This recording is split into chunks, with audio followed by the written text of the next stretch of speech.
श्री शिवाय नमस्तुभ्यम। हर हर महादेव। इस चैनल पर पूज्य गुरुदेव पंडित प्रदीप जी मिश्रा के उपायों को आप तक पहुंचाया जाता है ताकि उन्हें करके आपके जीवन के सारे कष्ट, दुख, सारी तकलीफ़ें दूर हो सकें। तो आइए, कल शनिवार का दिन है, पावन दिन है, अष्टमी तिथि है, गुप्त नवरात्रि चल रहे हैं।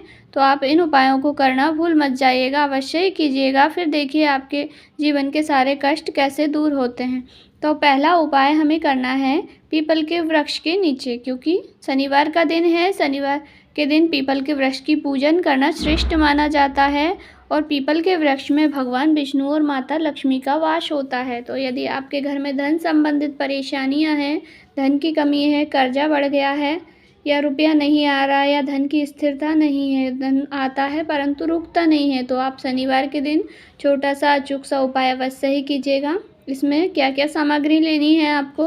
थोड़े से काले तिल लेने हैं, 1 लोटा शुद्ध जल लेना है और यदि आपको कच्चा दूध मिल जाए तो आप कच्चा दूध ले लीजिएगा और उसमें थोड़े से काले तिल डाल के और थोड़ा जल भर के पूरे लोटे को जल से भर लीजिएगा। यदि आपको कच्चा दूध ना मिले तो आप काले तिल और 1 लोटा जल को भी ले सकते हैं। पर यदि आप दूध ले रहे हैं तो आप स्टील के कलश के अंदर लें और अगर जल और काले तिल ही ले रहे हैं तो आप तांबे के कलश के अंदर इनको डालें। उसके बाद आपको जाना है किसी भी पीपल के वृक्ष के नीचे और यह उपाय ध्यान रखें, सूर्य अस्त होने से पहले पहले करना है, सूर्य अस्त के बाद नहीं करना है। सुबह से लेकर शाम तक, जब तक सूर्य उदय रहें तब तक ही करना है। तो सबसे पहले आपने 1 लोटा जल ले लिया, उसमें तिल डाल लिए। आप संख्या में गिनकर भी डाल सकते हैं, 11 डाल लें या 21 डाल लें।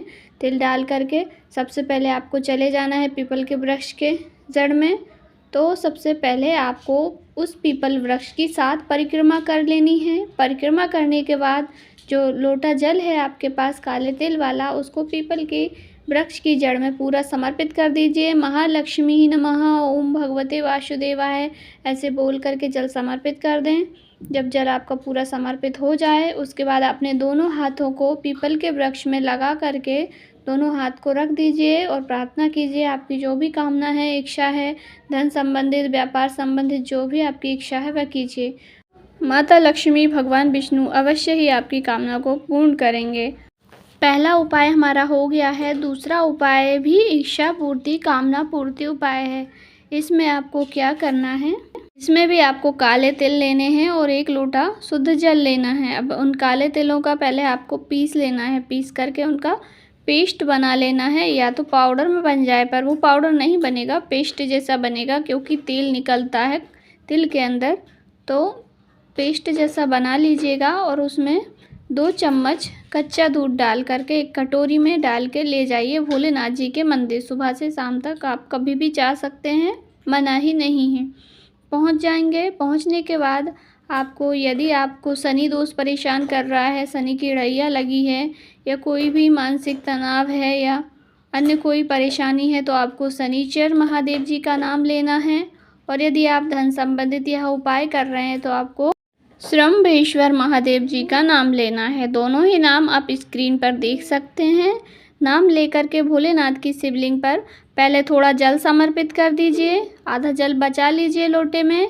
उसके बाद जो आपने कटोरी ली है जिसमें काले तिल हैं दूध के अंदर मिक्स हुए हुए, उन काले तिल से आपको भगवान भोलेनाथ की शिवलिंग पर लेपन करना है।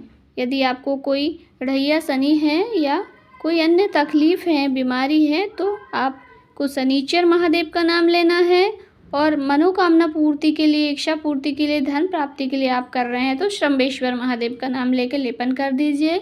लेपन करने के बाद जो आधा जल आपके पास लोटे में बचा हुआ है उसको भी आप धीरे धीरे करके श्री शिवाय नमस्तुभ्यम कहते हुए भगवान भोलेनाथ की शिवलिंग पर समर्पित कर दीजिए। बस इतना ही करना है। इस उपाय को आप प्रत्येक शनिवार भी कर सकते हैं, पर नवरात्रि के सोमवार की अष्टमी तिथि पर यदि आप करते हैं तो इसका फल आपको अनंत गुना हो करके मिलता है। छोटा सा उपाय है, अवश्य कीजिएगा।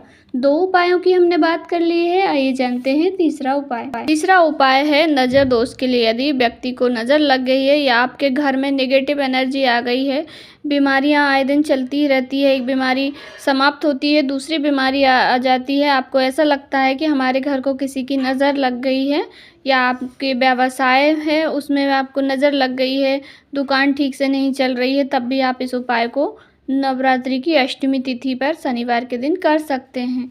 तो इसमें आपको क्या करना है, 5 काली मिर्च के दाने लेने हैं। काली मिर्च खंडित नहीं होनी चाहिए, पूर्णतः साबुत गोल होनी चाहिए।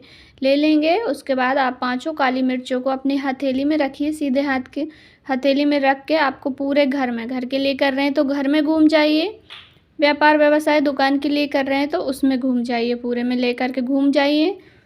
और आपके घर में जितने भी सदस्य हों उन सब का स्पर्श भी करा सकते हैं, नहीं तो कोई बात नहीं। आप हथेली में ले लिए हैं, ले कर के आपको जाना है, थोड़ा सा कपूर ले लेना और ले जा कर के किसी देवी माँ का मंदिर हो आपके घर के आसपास तो उसमें जा सकते हैं। देवी माँ का मंदिर नहीं है तो भोलेनाथ की शिवलिंग के पास भी जा सकते हैं, क्योंकि भोलेनाथ की शिवलिंग में माता पार्वती विराजमान होती है।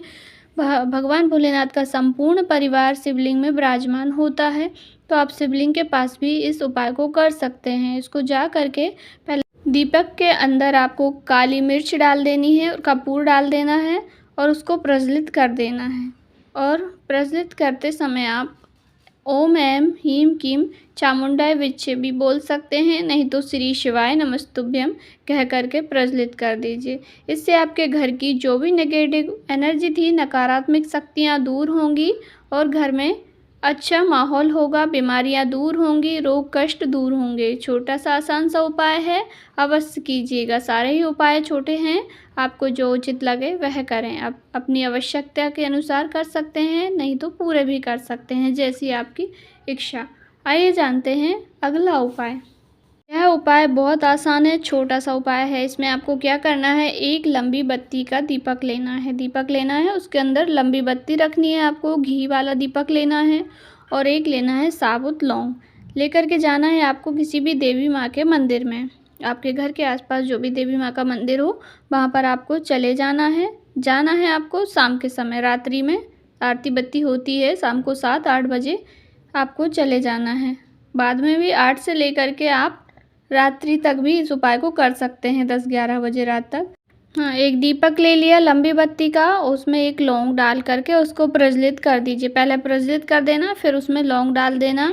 आपकी जो भी इच्छा हो, धन प्राप्ति, संतान प्राप्ति, नौकरी, व्यापार व्यवसाय, कुल मिलाकर आपकी जो भी इच्छा है वह देवी माँ से कह देना बस। यह उपाय बहुत ही कारगर सिद्ध होता है, अवश्य ही छोटा सा है, करके देखिएगा। आपकी इच्छा देवी माँ की कृपा से अवश्य ही पूर्ण होगी। जानकारी अच्छी लगी हो तो वीडियो को लाइक ज़रूर करें, कमेंट बॉक्स में श्री शिवाय नमस्तुभ्यम जय माता दी अवश्य टाइप करें। भोलेनाथ आपकी सारी मनोकामनाएं पूर्ण करें, देवी मैया की कृपा से सारी कामनाएं पूर्ण हो। श्री शिवाय नमस्तुभ्यम। हर हर महादेव।